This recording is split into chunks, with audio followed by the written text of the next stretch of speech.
the Habs trade deadline just got even more confusing as we now have a report from Renaud Lavoie that Jake Evans is likely to sign a contract extension despite multiple trade rumors of him going to other teams. It's just getting confusing at this point. We have to dive into all the things that we've learned recently. Plus, we got to talk about Jacob Fowler's recent performance and how he is absolutely dominating the NCAA in more ways than one. And finally, Jesse, we got to talk about Patrik Laine and a little in-depth look at his statistics and how we could be in for something very interesting after the Four Nations break. Stick around for all that on this episode of Habs Digest. Jesse, let's dive first into Patrik Laine. Now, the Four Nations break is a great time for him to get reset. I believe as of now, he's playing on that second line with Roope Hintz. That's what it looks like. But I wanted to dive into his stats because as of late, he has just not been good. In his last 8 games, he's a -9 with only 10 shots on goal. That is very, very low. Now, look, a lot of fans have been looking at his performance lately and saying, gosh, he doesn't look good. But I want to remind everyone, Jesse, that he is an incredibly streaky player because in his 20 games before that this season, he had 18 points in 20 games, shooting 54 times with a much higher average TOI with about 2 minutes per game more. So when we're looking at Patrik Laine, he's always been a streaky player. We can expect streaks like this, and this is exactly why. Like, looking at this, his shot attempts went from almost 3 a game down to just over 1 per game. It's why I think that this Four Nations break could serve as a reset for him to get back on a hot streak. That's just something we gotta bear with when we're with Patrik Laine. Absolutely, because when Patrik Laine scores, the Montreal Canadiens win. When he doesn't, not so much. It's really been as simple as that when we're looking for kind of some key indicators. Like Patrik Laine is huge on this team. 8 goals in his first 10 games. Then we saw, okay, the pendulum kind of went the other way. He's been pointless now in his last 8 games here, right? But you have to feel like, once again, that's going to swing the other way. That's what Patrik Laine just does throughout his career. So this reset, this break here could be huge for him, kind of playing with some skilled players, maybe kind of finding his mojo. Because we know once it starts going in for him, it's all going in. It's basically gets to a point with Patrik Laine where just he can't miss. Everybody knows where it's going. The goalie knows. But that's how hot he gets, that he really makes it happen. So we're really hoping that he can get some PP time with Finland. He might need to earn it. You have to feel like he's in some good graces for some very good outings he's had for the national team in Finland that hasn't been forgotten. He's had a coach that he's had in the World Juniors that he had with Sebastian Aho where he was just completely tearing it up, right? So this is going to be key for him to see, can he really get it back and then continue that momentum here with Montreal? I'm a believer in that boy. I'm a believer too. And again, like you said, Montreal's success is quite tied to him scoring. You can see a pretty good win-loss record when he's scoring goals. In these last 8 games, Montreal only has 1 win. And I think that also speaks a lot to Montreal as a team. Like, that secondary point getting is something that really changes this team a lot, right? And a lot of these losses for Montreal, they haven't been brutal losses either. So in this stretch, like, that secondary scoring to get from Patrik Laine in his line does mean a lot. So yeah, shout out to Laine. Hope he can really bounce back. Really excited to see what he can do at this tournament. And after, we'll be covering a lot of this stuff because I know I'm seeing all you Finnish fans. I don't know if you're in this video, but you jumped Slovakia in terms of our 3rd biggest demographics. I just wanted to shout you guys out. But Jesse, let's move on to the next thing. And we got to talk about something in college. Jacob Fowler. Now, as of the recording of this video, the Beanpot hasn't happened yet, which is Boston College versus Boston University, but that is tonight, February 11th. Maybe you're watching this on the 12th. Maybe you're watching it during the Beanpot or after it happened. So we don't have the results for that right now. But what we do know, Jesse, is Jacob Fowler's insane numbers just keep getting better. And even in their last game, Jacob Fowler got a rare loss, but he still stopped 37 out of 40 shots. That same percentage this year, .936. He's not on pace to get as many wins as last year, but his BC team is looking good with James Hagens, with Ryan Leonard, with Gabe Perreault in front of him. He is rolling right now, 15 PIMs as well. Of course, that came earlier in the season. But my gosh, like, every day, it looks like he's maturing more and more in net, and as the days go by, I become genuinely more and more confident that this dude will pressure for an NHL spot maybe faster than we expect. I'm here for that. Like 2 years in the NCAA, just like Cole Caufield, like I'm expecting to see him in Laval as early as kind of next season. Like I believe he's ready. Like what else is there really for him to prove at the NCAA? He's gone 50 and 11 during his time over there. Only 11 losses in 61 games there.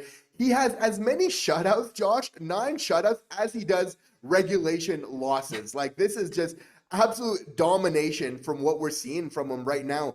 Do you believe that he's ready as of next year? We know that he has some goals, the Beanpot being one, obviously the Frozen Four being another. Is Jacob Fowler going to be in Montreal or Laval for the start of next year, or do you think he's going to spend another season in the NCAA? Ooh, I mean, that's always a tough question because Fowler just has always said, look, I'm looking towards what's right ahead of me. And I think for college, for him, that's kind of his big thing for now. But come the end of the season, like, I think it comes down to what Montreal says. Like, you know, there's also that thing, like, would they burn the first year of his deal? Like, there's always these little weird things. With Connor Hughes right now down in Laval, like, I think his contract's up after this year. Like, that spot could be open for Fowler next year.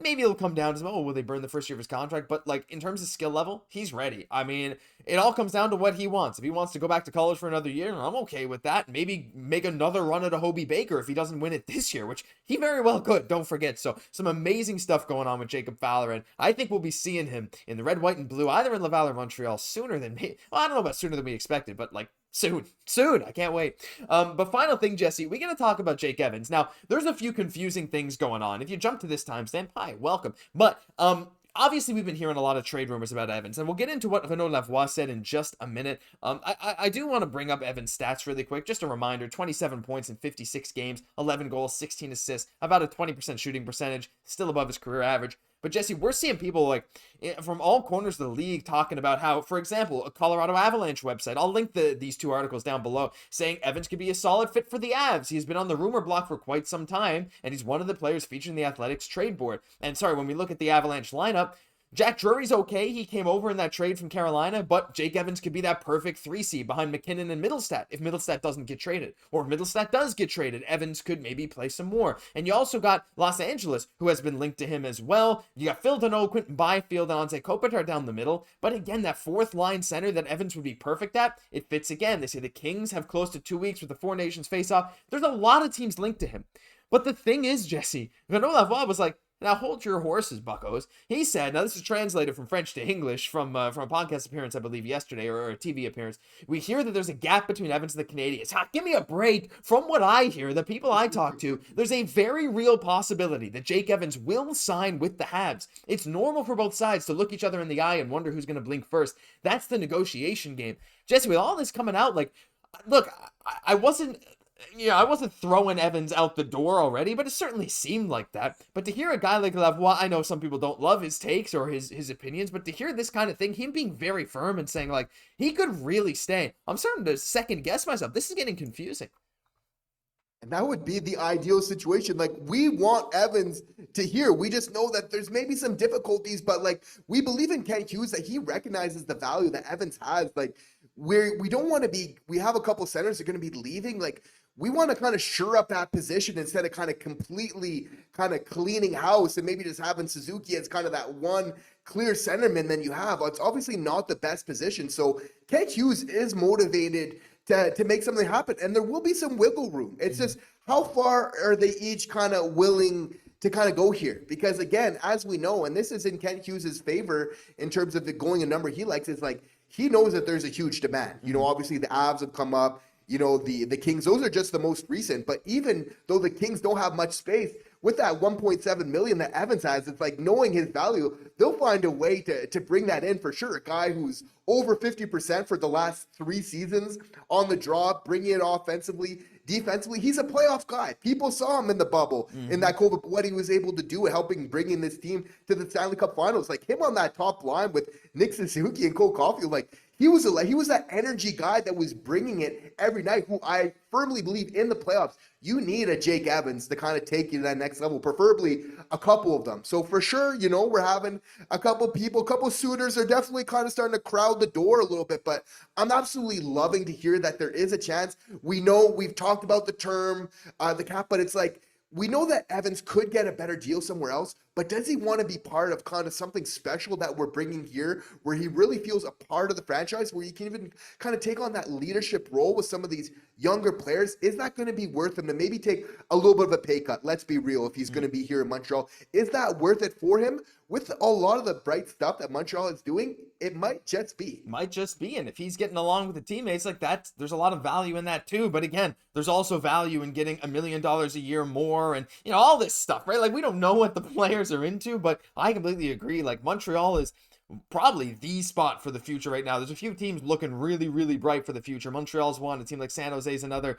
Chicago, I always wonder. But, you know, there's all these teams that are looking to be great for the future. And no matter where Jake Evans lands, we will support him. I know we love Jake Evans. Hopefully he stays in Montreal at a reasonable cap hit, but let us know what you guys think, because this report kind of contradicts a lot of what we've been sort of hearing, and people saying, sounds like he's gone. And one reporter coming in saying, no. You guys just hold up. So this will get very, very interesting as we get towards the trade deadline. And if you want to stay up to date on all the latest rumors and reports just like this one, hit the subscribe button down below. It's completely free. We got videos like this every single day.